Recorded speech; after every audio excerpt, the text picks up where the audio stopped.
We use a simple formula to solve these kind of filling up a tank problems.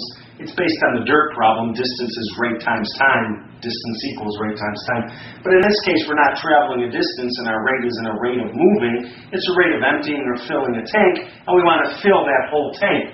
So the formula we use is filling the tank or emptying it, 1 for filling, equals rate times time. And I say 1 because normally to fill a tank, we want to get it to 100%, or usually expressed as 1. So if we want to find the time to fill the tank, it's time equals filling it, which again, we want to get to 100% divided by the rate.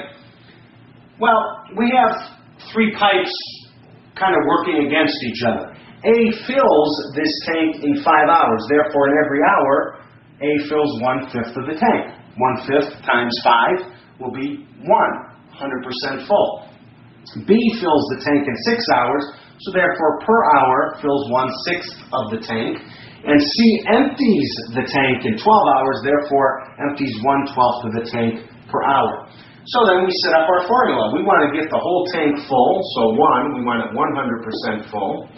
Divided by the rate. Well, the rate is A and B are working to fill it, so it's 1/5 plus 1/6.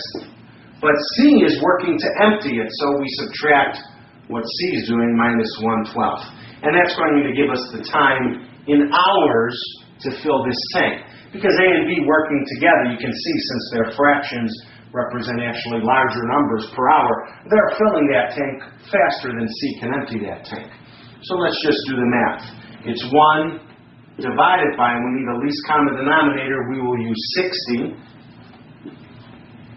5 goes into 60 12 times. 12 times 1 is 12.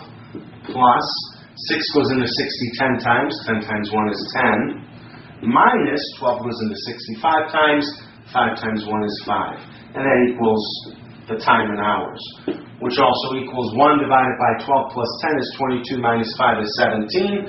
1 divided by 17 over 60. When we divide by a fraction, we multiply by the inverse of the fraction. So it's 1 times 60 over 17, or 60 over 17, which equals 3 is, and then 9/17.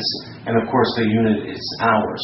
So even though C is pumping out a little bit of water, A and B are working a lot faster.